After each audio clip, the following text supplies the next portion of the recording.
Hello mga Lods! Welcome back to my channel, and for today's video, pag-usapan natin ang mga tips at techniques kung saan ikaw lang ang kanyang iisipin at hindi na siya sisipin sa iba. So ito po ay proven and tested na po. Galing po ito sa kalululuhan o kalula-lulahan pa ang technique na to. So nasa inyo na po yan kung maniwala kayo o hindi. Pero ito po ay isang mabisang paraan. So marami na pong gumagawa nito. Pwede po kayong mag-research o magtanong sa iba. So sa mga nakagawa na nito, paki-comment down below kung totoo ba ito o hindi mga Lods, no? So once again, ito na naman si Inday Bagat, ang iyong Tabachoy Open-Minded Vlog. So kung wala kang jowa at wala kang karelasyon, ay skip the video para alam mo na, hindi sasakit ang iyong bogan, no? Dahil hindi ka makarelate pag wala kang karelasyon dito sa mga vlog ko. At lalong-lalo na kapag hindi bukas ang iyong isipan, mga dudong, mga inday. So itong tips or technique na sasabihin ko ay applicable po ito, mababae ka man o malalaki. So number 1 po, ito po yung sinasabi na damit, no? Yung damit na nakakahubad lang nila, no? Yung damit na sinuot ta sinubad, wag nyo pong labhan, no? Wag nyo pong labhan, lalong-lalo na ikaw, Inday, o ikaw, Dudong, ay magta-travel, no?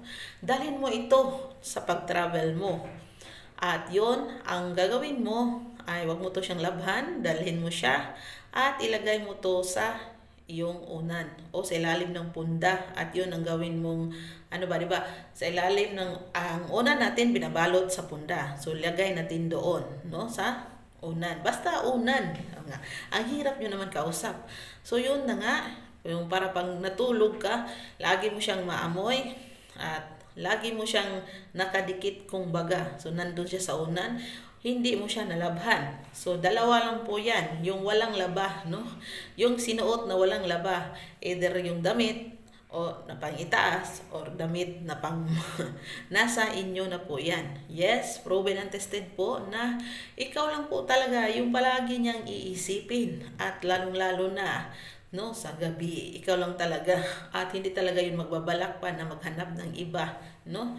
So hindi ko alam kung anong magic ang meron doon, basta pag yung damit na lagi mong baunin pag ikaw ang mag-travel, pupunta sa malayo, yung damit ng yung asawa, ng jowa mo, no? Yung sinuot ha, hindi yung parang bago pa lang or yung sinusuot niya, yung pinagpawisan niya, yung may pawis niya, yung paborito niyang damit, yung basta yung damit na palagi niyang suot, no? Yung damit na napawisan na, yung ganon. Yun, wag mong labhan, kailangan andun ba yung amoy niya, no? Mabisa po talaga yan siya, totoo yan.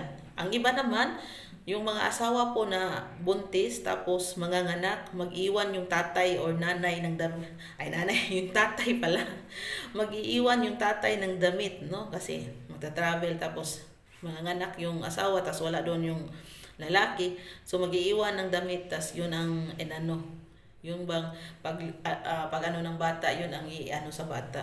Kasi effective po talaga yun na yung may-ari ng damit na yun ay palaging parang andun lang ba.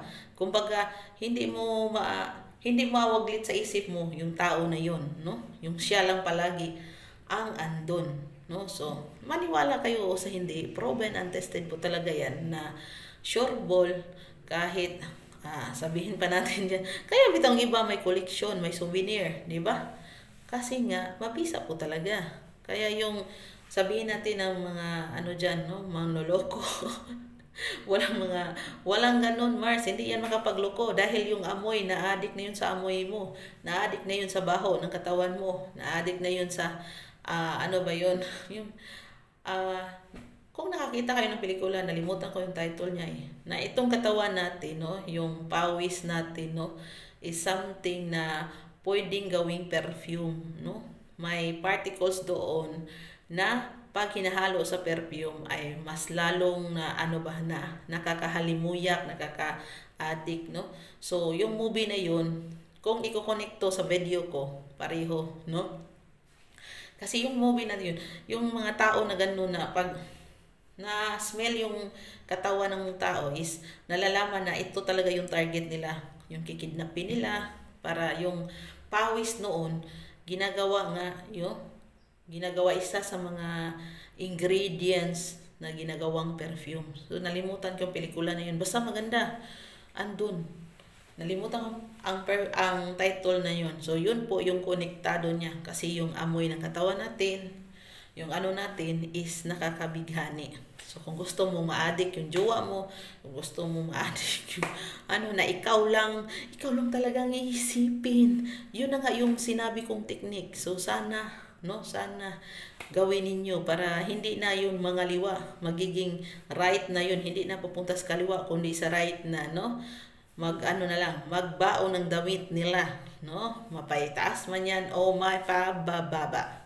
So bye bye for now.